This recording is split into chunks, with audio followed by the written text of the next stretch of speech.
Olá, tudo bem com você?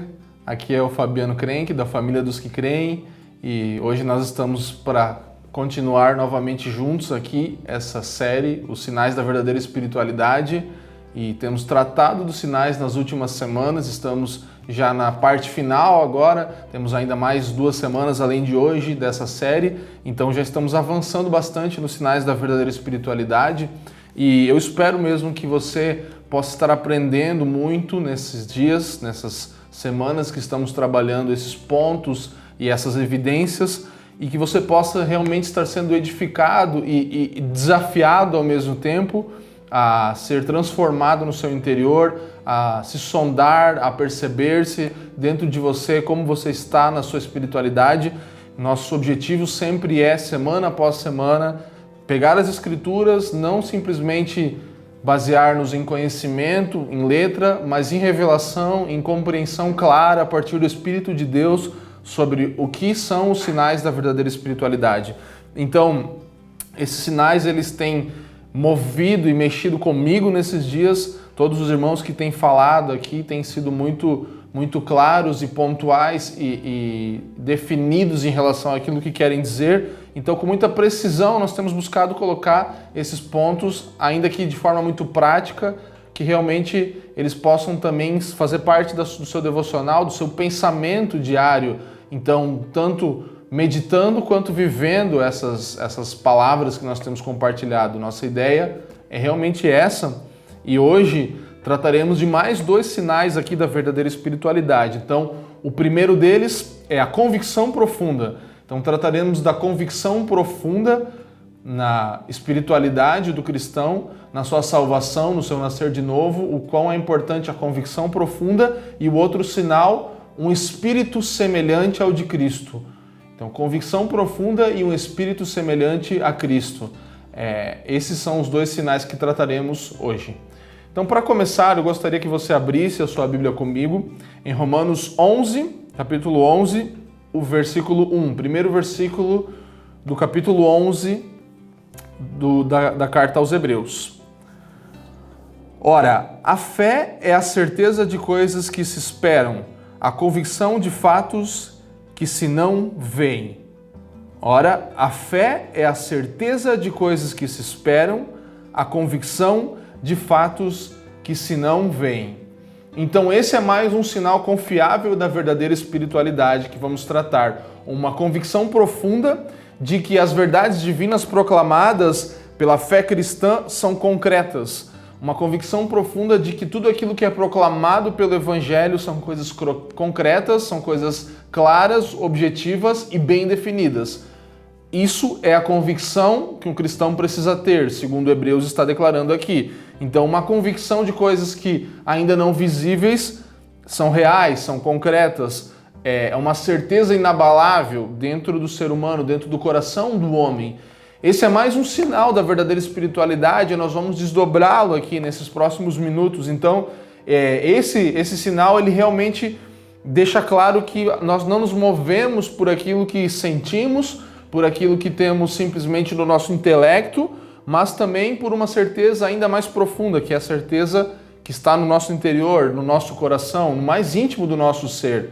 Então a fé aqui ela está como um conhecimento, a fé como uma convicção, a fé como uma certeza, não como um pensamento positivo, não como algo que simplesmente fala da lógica, mas fala também da lógica. Então nós estamos falando não somente de algo que tem a ver com razão, mas que também tem a ver com razão. O mais profundo daquilo que você crê, o mais profundo das suas convicções está envolvido nesse sinal da verdadeira espiritualidade. Então a fé como um conhecimento interior que vai exceder a uma simples esperança, que vai além de uma simples esperança como sentimento, mas vai transformar a esperança em uma convicção, a esperança em uma certeza. Assim como falamos muito aqui na família dos que creem sobre a esperança em relação ao retorno de Cristo, aos últimos dias, aquilo que vai vir, a era por vir, não como um sentimento bom, não como estou me sentindo esperançoso, mas não, eu tenho algo que eu espero, eu tenho uma convicção em relação àquilo que eu espero. Assim também agora a fé é uma convicção, não é simplesmente algo que eu creio muito com todas as minhas forças, mas não, eu estou convicto disso. E é uma convicção que não é baseada somente em pensamentos novos, mas também na experiência do coração, em uma nova experiência dentro do nosso interior. Mais do que intelecto, como eu falei, mas algo experimentado dentro do nosso ser. Como o texto diz, né? A convicção dos fatos que se não veem ou que não estão sendo vistos. A convicção de fatos que não estão sendo vistos. Algo mais profundo no interior, baseado não só em pensamentos novos, mas também em convicções do coração e experiências do coração. E já de início, eu gostaria de ler um texto do Jonathan Edwards, uma citação do livro que nós temos lido e recomendado aqui, que é o livro Afeições Religiosas, de Edwards, uma das suas mais incríveis obras. Jonathan Edwards vai falar assim: todas as pessoas verdadeiramente dotadas da graça têm a convicção firme, plena, cabal e eficaz da verdade das coisas grandiosas do Evangelho. Quero dizer, elas já não balançam entre duas opiniões. As excelentes doutrinas do Evangelho deixam de ser-lhes assuntos incertos ou questão de opinião. Deixam de ser algo que, embora comprovável, ainda é passível de questionamento. Para as pessoas dotadas de graça, essas doutrinas são pontos estabelecidos e determinados, indiscutíveis e irrefutáveis, a ponto de elas não terem medo de arriscar a vida e tudo o que têm por essa verdade. As verdades do Evangelho têm o peso e o poder de coisas reais e, por conseguinte, regem suas afeições e as governam por toda a vida. Então aqui, só com isso, já poderíamos concluir essa palavra, porque Edwards ele é realmente cirúrgico aqui. Ele fala que são as convicções que regem as afeições e governam as pessoas por toda a vida delas. São aquelas que fazem as pessoas irem a um lugar a ponto de não terem medo de perder a sua própria vida e tudo o que tem por essa verdade. Então você imagina o tamanho de uma convicção que faz você arriscar a sua própria vida, que faz você não temer alguma coisa ou alguma pessoa ou algum fato da sua vida ou alguma perda que você possa ter em relação aos seus próprios interesses. Então, esse é o tipo de convicção que precisa me mover, que precisa mover você. Esse é o tipo de convicção que precisa nos fazer sair da nossa zona de conforto e nos entregarmos por completo às verdades do Evangelho. É o tipo de convicção que fez Cristo viver a sua vida, por exemplo. É o tipo de convicção que fez Paulo viver a sua vida. É o tipo de convicção que fez os apóstolos viverem e também morrerem pela causa do Evangelho. Então, esse é o sinal da verdadeira espiritualidade aqui. É uma convicção tão forte a ponto de nós não temermos os nossos próprios temores ou crises. É uma convicção tão grande a ponto de nós darmos a nossa vida. E não estou falando aqui necessariamente, mas também pode acontecer e vir a acontecer do martírio ou da morte física, mas é de você morrer na sua reputação, é de você morrer nos seus interesses, nos seus desejos, é de você morrer naquilo que move você no dia a dia, é de você abrir mão de coisas que são do seu interesse pela causa do Evangelho. Esse tipo de convicção precisa haver dentro de um cristão, precisa haver dentro de alguém que nasceu de novo. É aquilo que governa a sua vida por completo. Sabe, as ciências exatas, elas vão falar e vão testar a experiência muitas vezes de forma sensorial, pelos sentimentos, por aquilo que se vê, por testes. E esse é um tipo de experiência, a experiência de sentir, de tocar alguma coisa, de perceber algo pelo toque, mas essa é uma experiência não confiável, uma experiência simplesmente sensorial, de sentir, de ter um arrepio, não é confiável.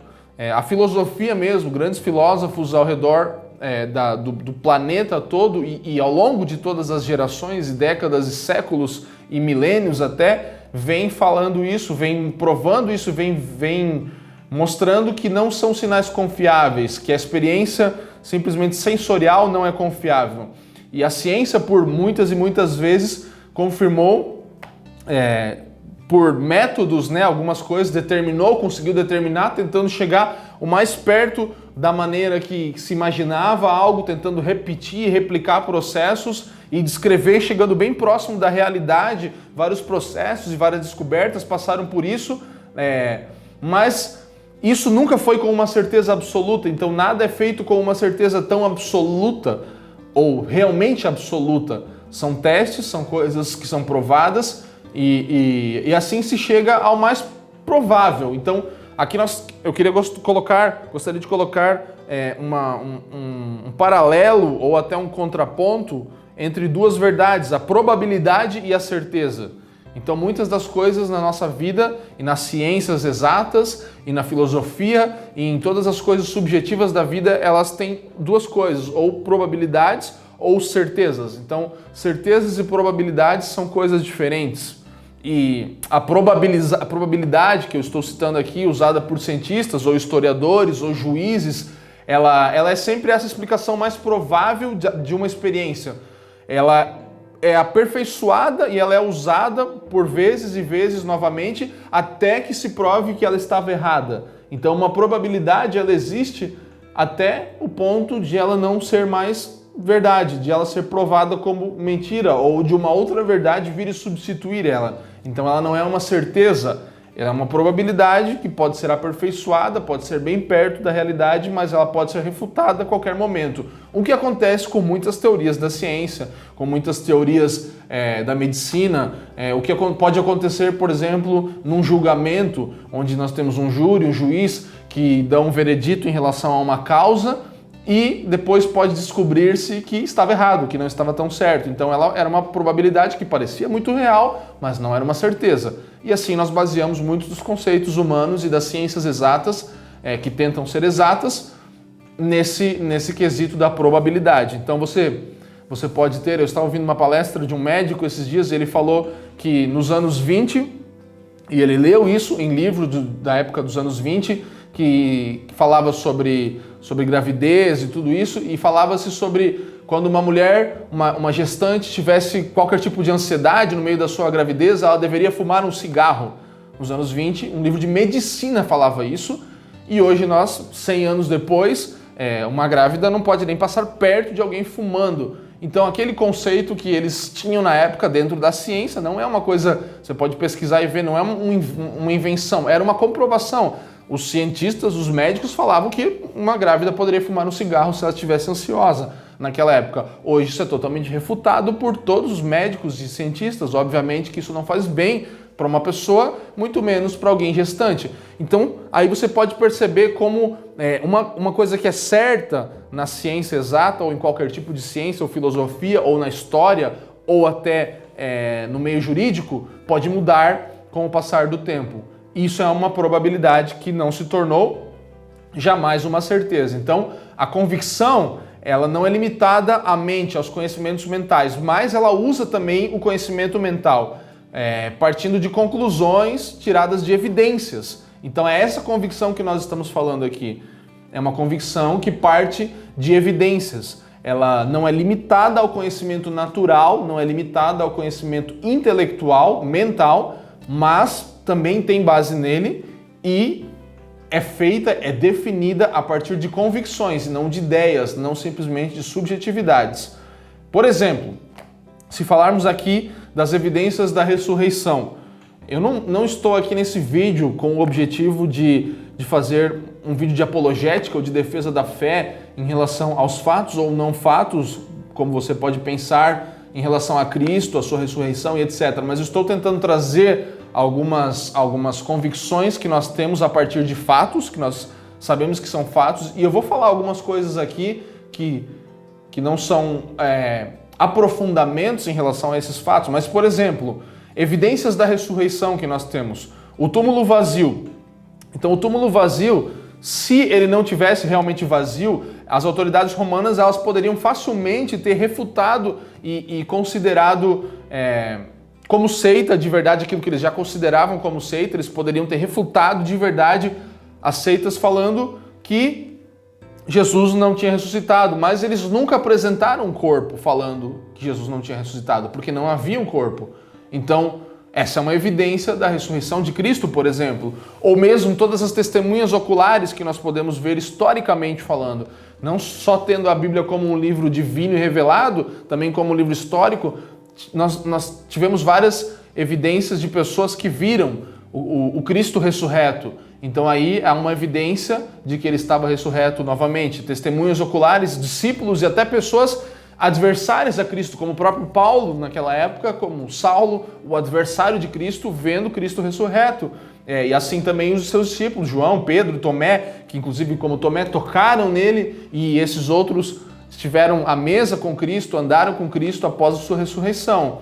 E a própria transformação dos discípulos, os discípulos a partir da ressurreição de Cristo, tendo a sua vida transformada e depois se dispondo inclusive a morrer pela causa do Cristo ressurreto.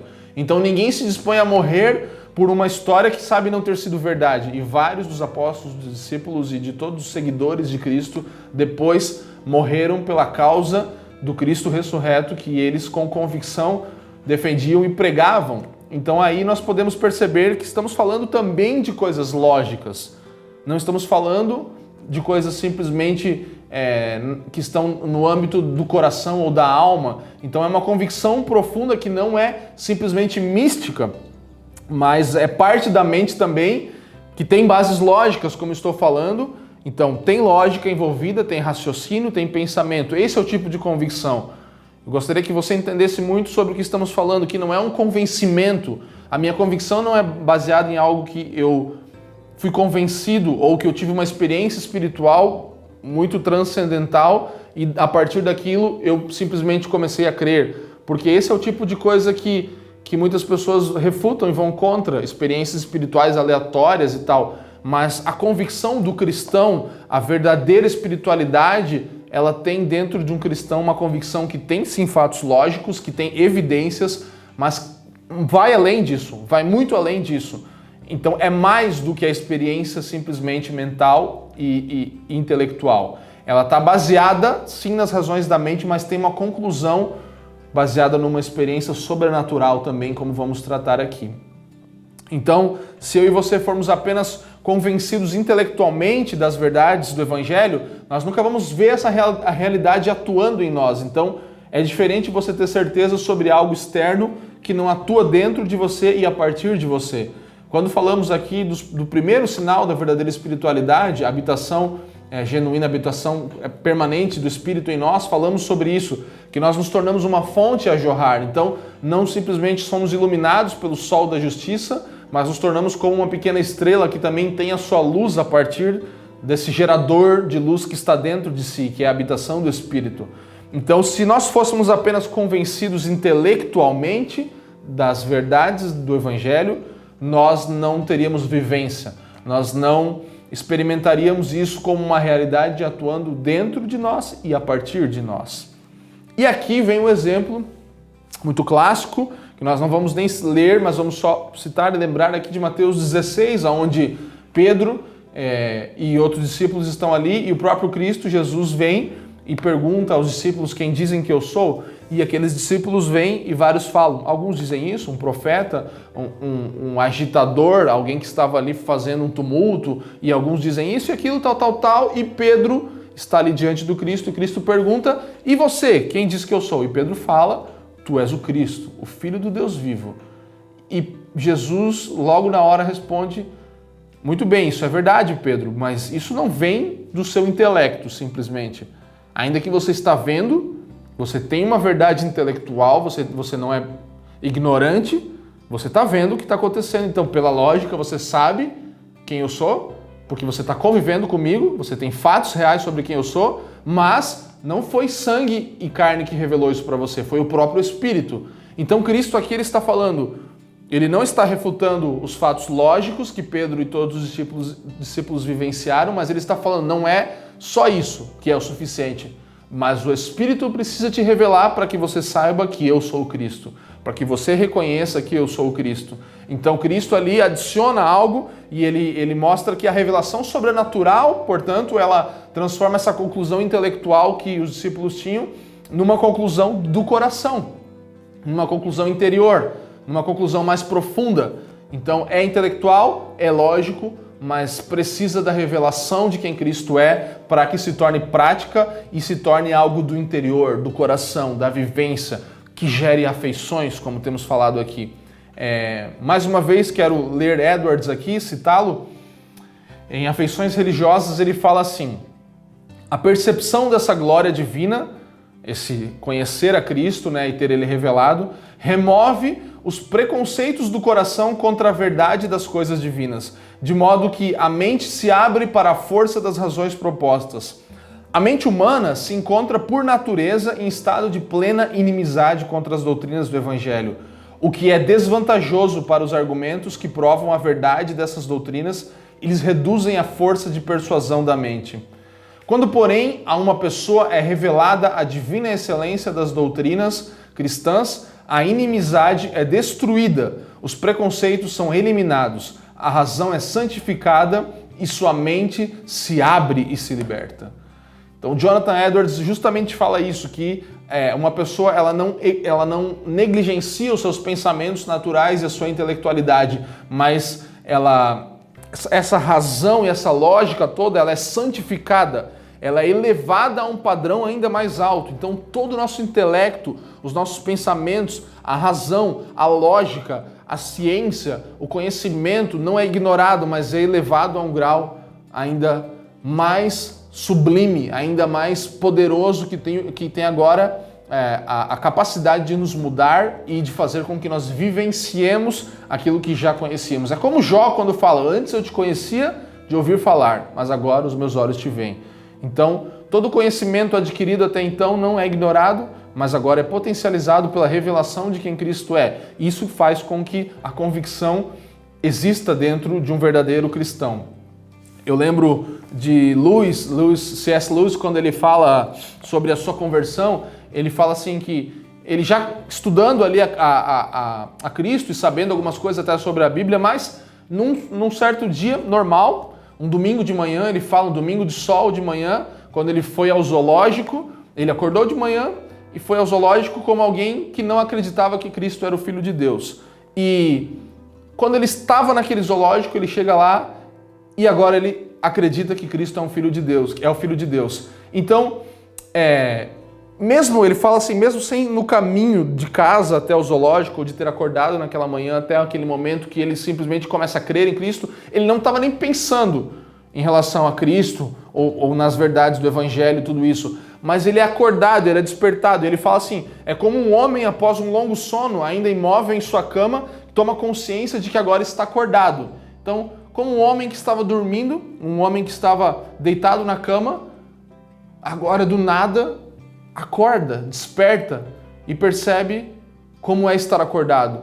Então ele compara a experiência dele com Cristo a isso, ele compara a um despertar, a um acordar, a algo que ele não necessariamente estava buscando naquele momento, mas aconteceu. Ou seja, uma forma de ser iluminado dos céus, como Paulo fala, iluminando os olhos do coração. E assim ele agora conhece a Cristo, conhece o Evangelho e começa a ser transformado. Então,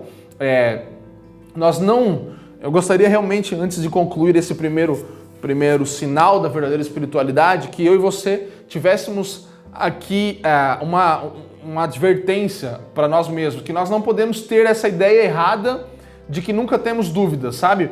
Uma hora ou outra, no meio da nossa fé, nós vamos ter dúvida misturada. Então, certifique-se disso, não é um problema se você tem dúvida. Eu não gostaria que você, após ouvir essa palavra, ficasse pensando que você não é um verdadeiro cristão porque às vezes você tem dúvida da sua fé. Isso não é verdade, nós temos dúvida.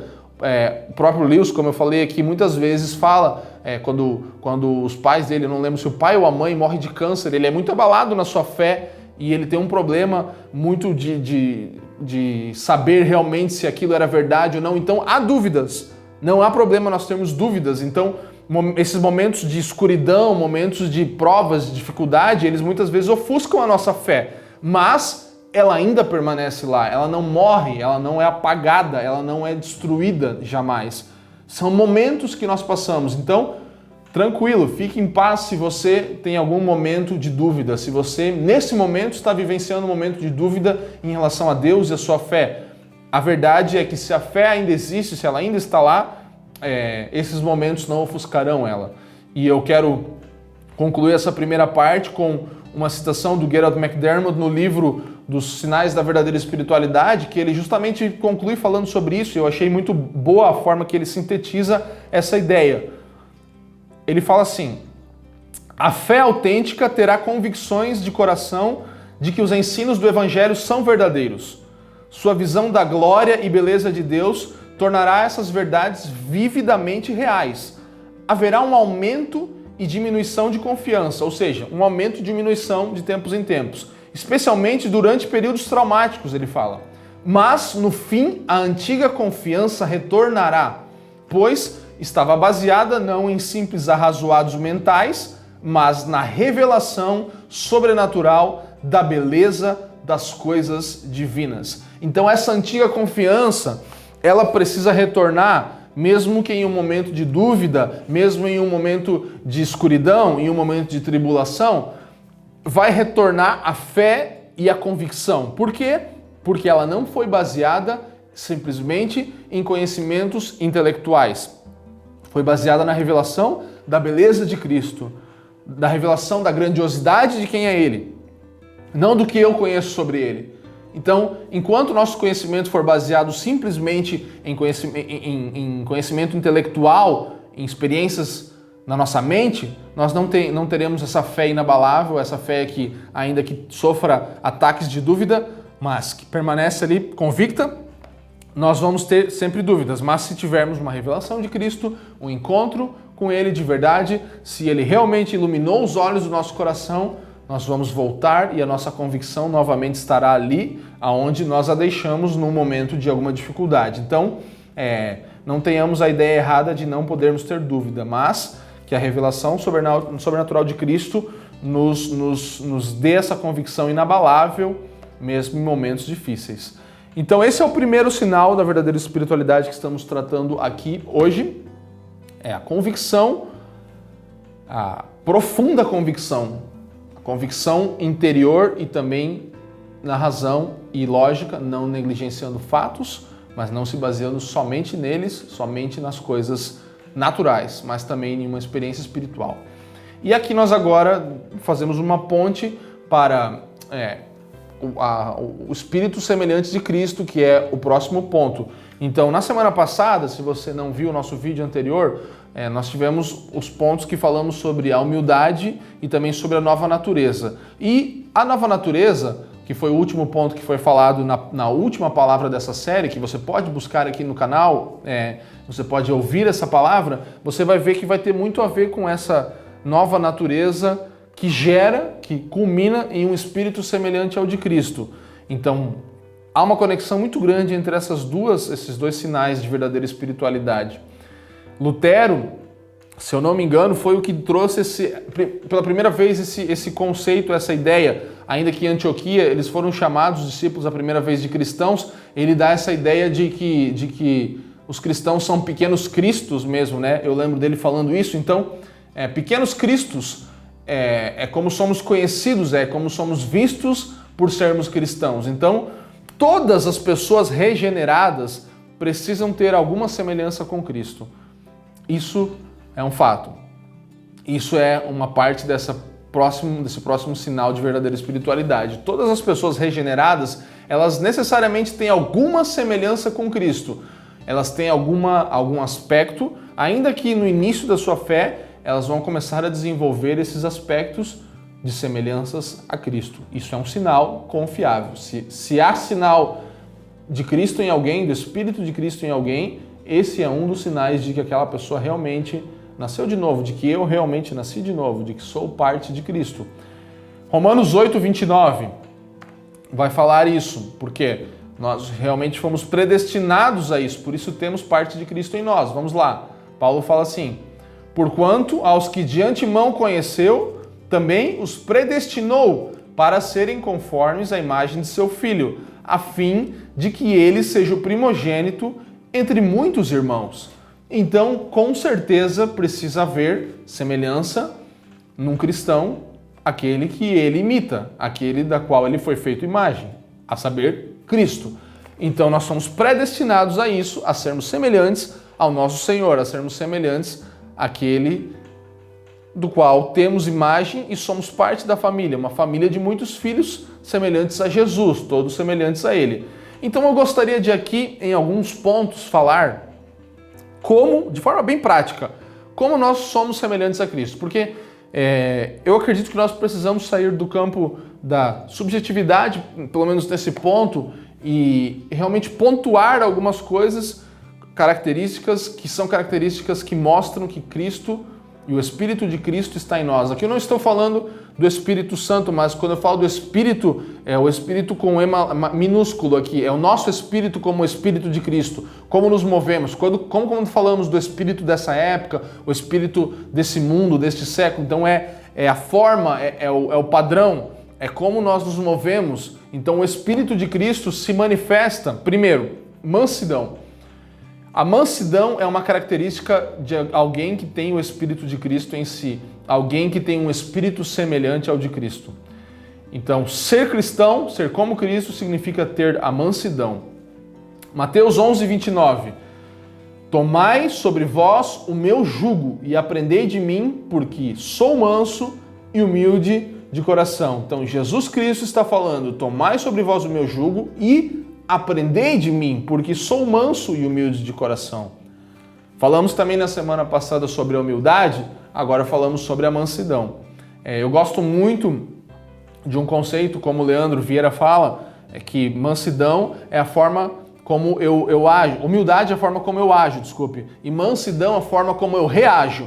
Então eu ajo humildemente e eu reajo com mansidão. A minha reação é mansa em relação às coisas que me atacam, as coisas que me sobrevêm, eu preciso reagir de forma mansa e sempre agir de forma humilde. Então, essas duas características aqui, que nós vamos focar na mansidão, mas humildade e mansidão são as duas únicas características que Cristo fala sobre si mesmo, características, traços de caráter dele. Ele fala sobre si mesmo. Isso eu sou, manso e humilde, aprendam de mim. Então, esses traços de Cristo, eles definem pessoas que são como ele. Então, nós, assim como temos o Espírito de Cristo, atua ao nosso redor, como falei, o Espírito desse século, dessa época, como todo mundo se move. E todo mundo se move como? Dizendo, não, você precisa ser assertivo, você precisa ser pontual, você precisa ser intencional em tudo que você faz. Então o Espírito dessa época, ele se move assim. E as pessoas que falam isso pensam que ser manso é não ter convicção, ou ser um trouxa. Eu não posso ser manso, porque se eu ser manso eu vou ser trouxa. Eu não vou ter certeza do que eu quero. E não é isso que Cristo está falando aqui. A mansidão não manifesta isso, mas a mansidão é um chamado para nós sermos muitas vezes vulneráveis. Sim, sermos vulneráveis, ainda que convictos. Eu acabei de falar da convicção. E não vamos nos contradizer dizendo agora que alguém que é manso não é convicto. Ele é muito convicto. Ele é tão convicto que ele pode ser vulnerável. Ele pode se rebaixar, ele pode se humilhar, ele pode ir por um caminho que ninguém mais iria. Esse é o caminho de Cristo, o caminho da mansidão. Então, esse chamado de Jesus não é para que você não tenha certeza, mas seja vulnerável. E você pode perceber que muitas vezes Cristo ele vai chamar para que nós nos manifestemos como crianças, que nós sejamos como crianças. Eu não vou abrir e ler esses textos todos aqui, mas você vai poder ver isso nas Escrituras inúmeras vezes, muitas vezes, Cristo chamando as pessoas a terem um espírito como de criança, alguém que se move como uma criança. Então, o que é ser como criança? Ser como criança é admitir as suas falhas, por exemplo. Vou pontuar aqui algumas coisas. Primeiro, admitir as suas falhas. Então, as crianças elas admitem as suas falhas. Diferentemente dos adultos, as crianças, mesmo que às vezes depois de algum tempo, elas conseguem admitir as suas falhas, elas se humilham, elas estão em um lugar onde conseguem ver que estavam erradas e, por isso, graças a isso, elas são transformadas, são educadas, são disciplinadas e aprendem o caminho certo a partir de um erro. Então, ser como criança é admitir as suas falhas. Se você estiver anotando, o primeiro ponto é esse. Segundo, crianças são flexíveis. Então, as crianças elas têm flexibilidade, elas se adaptam. É esse o espírito de mansidão que Cristo chama que nós tenhamos, que sejamos flexíveis, que nos adaptemos ao Evangelho.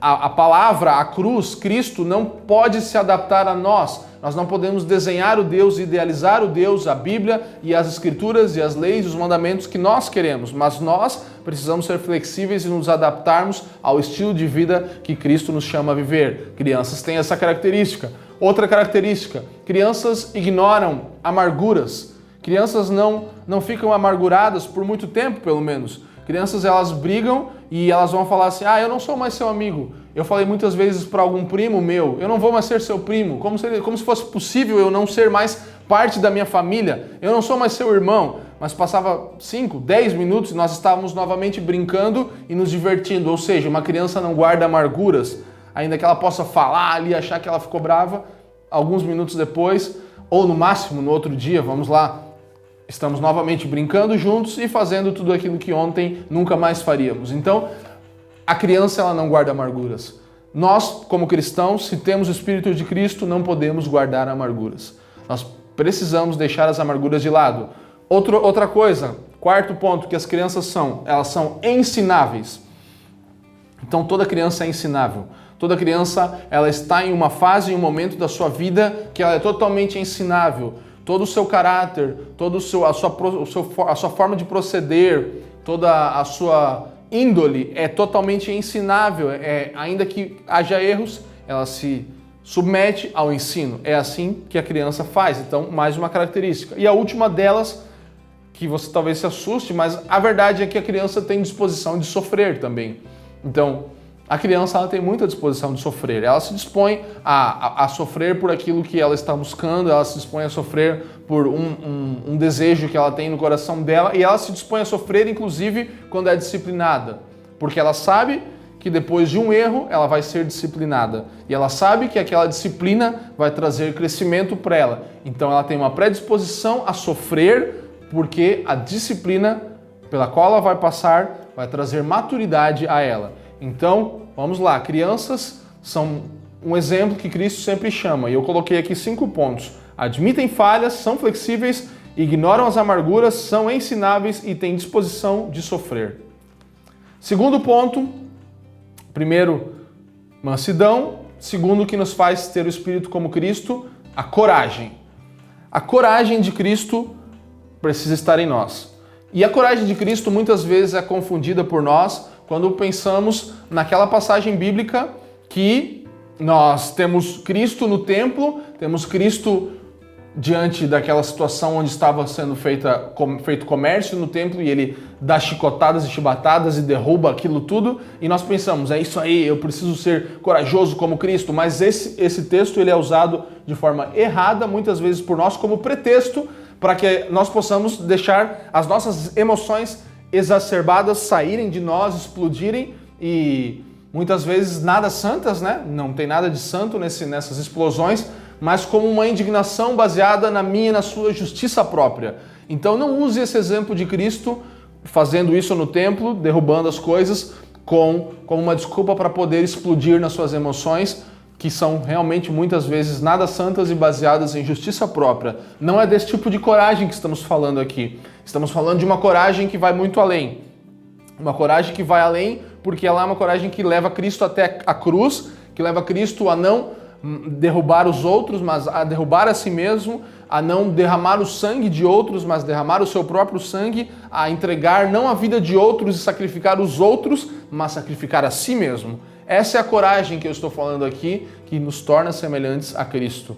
McDermott, ele fala assim no livro dele, mais uma vez, Jesus não mostrou que era corajoso explodindo em emoções selvagens ou discursos irados, mas submetendo-se aos seus torturadores e orando para que fossem perdoados. Edwards disse que ele não derramou o sangue dos outros, mas o seu. Cristo nos mostrou que ferocidade e violência geralmente são sinais de fraqueza e não de força. Sinais de fraqueza e não de força. A coragem de Cristo é a coragem que derrama o seu próprio sangue e não o dos outros. A coragem de Cristo é aquela que é forte porque se entrega. Não é forte porque derruba os outros, é forte porque abre mão. É forte porque vai por um caminho diferente. Então aqui nós entramos no terceiro ponto, que muitas vezes é colocado, que é o que realmente consome Cristo quando ele está no templo. O zelo. O zelo é a terceira característica de alguém que tem o Espírito de Cristo. Então o zelo aqui não é denunciar publicamente os seus opositores ou os meus opositores. Isso não é zelo necessariamente. Zelo não é usar a desculpa da ira santa, se é que existe isso, né? Se é que existe uma ira santa em relação aos outros. Então, estou irado de forma santa. Não vamos usar esse exemplo, porque geralmente a nossa ira está baseada nos nossos próprios interesses e convicções, na nossa justiça própria. E justiça própria não é uma fonte de afeições santas. Então, zelo é, na verdade, o quê? É o desejo de ver os corações quebrantados. Cristo, quando ele manifesta o seu zelo naquele momento, ele estava com o objetivo de quebrantar os corações daquelas pessoas. Então, o zelo é se opor a coisas e a comportamentos, e não a pessoas. É se opor a comportamentos de pessoas e algumas coisas para que aquelas pessoas que você está vendo com o coração duro sejam quebrantadas. Então, o zelo, ele vai contra comportamentos e contra coisas, contra atitudes, mas não contra pessoas. Ele visa quebrantar o coração de pessoas. Esse é o tipo de zelo que está em Cristo. Nós devemos tratar os nossos inimigos sem oposição, mas como companheiros pecadores que necessitam de regeneração. Então, não tratar os inimigos como opositores, como oposição, mas tratá-los como companheiros, que são pecadores, que necessitam de regeneração. Esse é o tipo de amor que nós precisamos ter pelos nossos inimigos. Não como inimigos que são do lado contrário, mas pecadores que precisam ser regenerados. Esse é o amor que Cristo oferece aos seus inimigos. E é o que eu e você precisamos oferecer aos nossos inimigos. E aqui, vamos para o gancho para o quarto ponto de quem é semelhante a Cristo, o perdão. Colossenses 3,13 vai dizer assim: suportai-vos uns aos outros, perdoai-vos mutuamente, caso alguém tenha motivo de queixa contra outrem. Assim como o Senhor vos perdoou, assim também perdoai vós. Então, o chamado do perdão, não vou entrar profundamente nisso, mas nós sabemos a necessidade do perdão. Fato é que até na oração do Pai Nosso, nós oramos falando: Senhor, nos perdoa assim como nós perdoamos. Nos perdoa da mesma forma que nós perdoamos. E ali nós colocamos um certo peso sobre nós mesmos, dizendo: Senhor, me perdoa como eu perdoo. Então eu estou perdoando e eu posso ser perdoado. Então, esse problema do perdão, de não perdoar, ele tem travado a vida de muitas pessoas, ele tem feito com que muitas pessoas não consigam avançar na sua vida, experimentar inclusive o perdão de Cristo. Então, o que eu entendo sobre esse texto, quando nós pensamos sobre o perdoar, sermos perdoados como perdoamos? A verdade é que Cristo nos perdoa, se buscarmos o perdão, e eu não creio que nós pudéssemos fazer algo para não sermos perdoados, como não perdoar outros. Mas a verdade é que parece-me que se não perdoamos, não conseguimos experimentar o perdão de Deus, ainda que Ele tenha feito isso. Então, aqui é algo sobre você experimentar o perdão de Deus. Então, se você não se sente perdoado por Deus, por Cristo, pela obra de Cristo não ser suficiente, é porque talvez você não consiga perdoar. Então, uma coisa está ligada à outra. Mas é verdade que nenhuma dessas duas experiências é natural. Elas só são parte de alguém que realmente experimentou o novo nascimento. Porque não é algo comum a nosso século você perdoar alguém, você perdoar uma dívida, você perdoar uma ofensa, você perdoar algo que te afetou, algo que te destruiu, algo que te levou a um momento muito ruim da sua vida. Então, vamos lá. O perdão. E o quinto, o amor. E o amor, ele é como se fosse o núcleo de todas essas coisas que falamos aqui. Então, se falamos aqui sobre, primeiro, mansidão, segundo, coragem, zelo, perdão e amor, na verdade, todas essas coisas antecedentes, elas são qualidades que derivam do amor. Então, todas elas derivam do amor, são partes do amor. Elas surgem a partir do amor. A mansidão, o zelo, a coragem, tudo isso parte do amor. O perdão parte do amor. E o Espírito, semelhante ao de Cristo que estamos falando, manifesta esses variados aspectos todos do amor, conforme nós citamos todos aqui. Então, a partir do amor, tudo isso é manifesto. Esse é o sinal O amor é o sinal no qual a Bíblia mais insiste.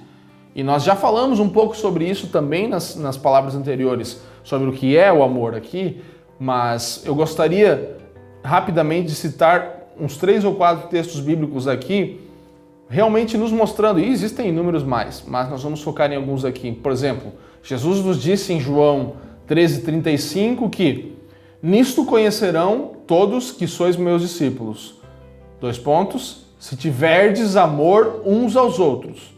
João também escreveu em 1 João 3,14: nós sabemos que já passamos da morte para a vida, porque amamos os irmãos.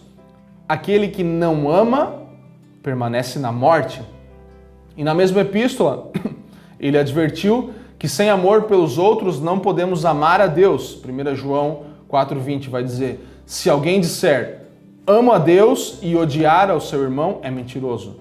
Porque aquele que não ama seu irmão a quem vê, não pode amar a Deus a quem não vê.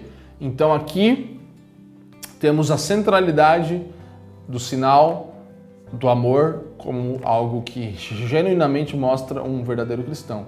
Então já falamos, não vou poder voltar nisso, mas o amor não é um sentimento, simplesmente o amor às vezes inclui sentimentos, mas em essência transcende os sentimentos. Então vai além dos sentimentos. Então tenha isso bem claro. O amor, primeiro, não é um sentimento. O amor às vezes inclui o sentimento, mas o amor em sua essência transcende os sentimentos.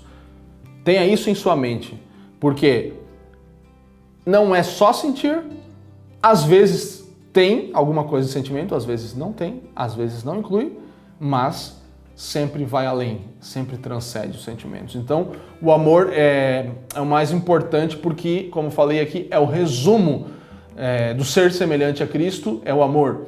E também é a medida pelo qual nós seremos julgados. Então, não vamos simplesmente para a versão romanceada do amor, vamos para a versão real do amor.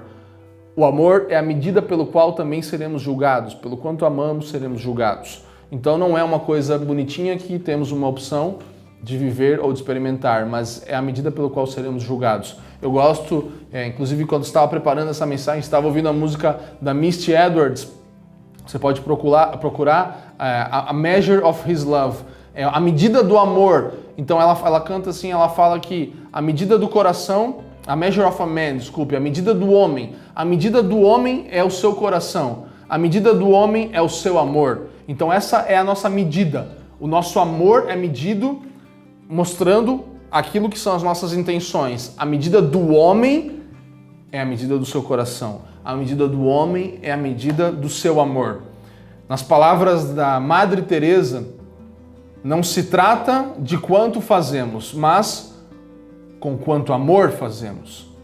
Quando fazemos coisas pequenas com muito amor, elas se tornam grandes. Então, Madre Teresa diz que não se trata do quanto fazemos, mas com quanto amor fazemos. Quando fazemos coisas pequenas com muito amor, elas se tornam grandes. E Thomas A. Kempis explica isso assim, ó: Deus dá mais importância a quanto amor você coloca em seu trabalho do que quanto trabalho você acaba fazendo. Então, para Deus, mais importante é o quanto de amor está envolvido naquilo que fazemos do que a quantidade de coisas que fazemos. Então, se você realmente se entrega para aquilo, ainda que seja pouco, que você faz com amor, isso é muito maior do que fazer muitas coisas. Mais importante é fazer uma coisa com muito amor do que muitas coisas sem nenhum ou com pouco amor. Essa é a verdade sobre o amor. Cristo, se você ver, ele fez realmente muitas coisas, mas alguns podem considerar que a vida dele foi muito curta sobre a terra, ele poderia ter feito muito mais coisas, é verdade? Mas a verdade é que aquilo que ele fez, ainda que pareça pouco tempo, ou quando ele esteve ele fez realmente muitas coisas, mas se parecer pouco em algum momento, pense que ele fez com todo o seu amor. Pense que ele realmente morreu na cruz com tudo o que tinha. Ele se entregou por completo, todo o amor dele foi derramado naquele momento. Então, todas as vezes que você pensar que está fazendo poucas coisas, multiplique o seu amor nessas poucas coisas. Dê mais do seu amor nessas poucas coisas, ainda que você ache que é pouco. E se você está fazendo muitas coisas, talvez é hora de reduzir um pouco o seu foco e prestar atenção naquilo que é realmente importante e dar e dedicar o seu amor para essas coisas. Aqui a Bíblia vai nos chamar em relação a dois tipos de sujeitos que nós devemos amar. Muitas vezes a Bíblia vai falar sobre os inimigos, como eu já falei, e sobre os pobres também. Então, nós precisamos ter a noção de que o meu inimigo, ele necessita do meu amor. Não preciso amar ele simplesmente pelo meu bem ou para me sentir bem, mas o seu inimigo necessita do seu amor. Ele vai se tornar alguém regenerado, ele vai ver a Cristo a partir do seu amor. Então pense, mude a sua perspectiva do amor pelos inimigos como a ideia da necessidade do inimigo precisar do seu amor, necessitar de que você o ame. E também eu tenho inimigos dentro de mim que são piores do que esses inimigos que estão fora de mim, como falamos aqui. Então, os inimigos dentro de mim são muitas vezes piores do que esses inimigos contra mim no lado de fora. Então, encare os seus inimigos como falamos na semana passada sobre a nova natureza, aquilo que ainda precisamos enfrentar, aquilo que ainda nos sobrevém, aquilo que ainda são como os nossos demônios, aquilo que nos afeta e nos abala de forma a nós realmente precisarmos ver nova natureza em nós de forma urgente. Então, esses podem ser inimigos muito piores do que os inimigos externos. E também a noção em relação aos pobres, de que dar aos pobres não significa alívio de consciência. O amor manifesto dessa forma não é para nos aliviar, mas manifestar a natureza doadora de Deus, manifestar a natureza divina, mais uma vez. Então, concluindo aqui, eu gostaria que você realmente, de novo, tivesse muita calma, porque eu sei que isso muitas vezes faz a gente olhar para nós e pensar, eu não sou tão essa pessoa, e eu posso dizer que eu também muitas vezes não sou tão essa pessoa, mas se você continua lutando contra as suas fraquezas, se você não se sente tão manso, você não se sente tão amável, se você não se sente tão corajoso, tão perdoador, etc., isso não quer dizer que você não nasceu de novo. Não quer dizer que você não nasceu de novo. Afinal, você está pensando nisso. Esse já é um indício. Você está lutando para ser essa pessoa. Você está pensando, eu preciso ser essa pessoa. Eu preciso me dar mais, eu preciso me entregar mais. E uma pessoa que não nasceu de novo realmente não se importa e não é sensibilizada por essas coisas. Se nós estamos sendo sensibilizados, ainda que não nos movamos pela sensibilidade ou sentimentos, mas deixamos nos desafiar pela palavra, então estamos lutando. E o fato de querermos crescer nisso é um sinal de que esse espírito semelhante ao de Cristo que estamos falando está atuando em mim, em você, está atuando em nós. Então, quanto mais, é um fato de que quanto mais perto de Jesus nós estivermos, mais nós vamos ver os nossos pecados e as nossas mazelas, mais nós vamos perceber quem realmente somos. Então, nos aproximar de Cristo, quanto mais perto de Cristo, mais estreito esse caminho vai ficando. Mais perto da cruz de Cristo, o caminho vai se estreitando mais, e nós vamos, coisas que nós antes simplesmente negligenciávamos, agora nós não aceitamos mais. Isso é natural que aconteça. Então essa conversão verdadeira e genuína, ela muitas vezes não vai mudar o nosso temperamento ou a nossa personalidade, não vai nem eliminar tentações, porque as tentações nos sobrevêm novamente, mas nós temos que combatê-las e aprender a lidar conosco mesmos, com o nosso temperamento, com a nossa personalidade e também com as tentações que nos sobrevêm. A grande diferença qual é?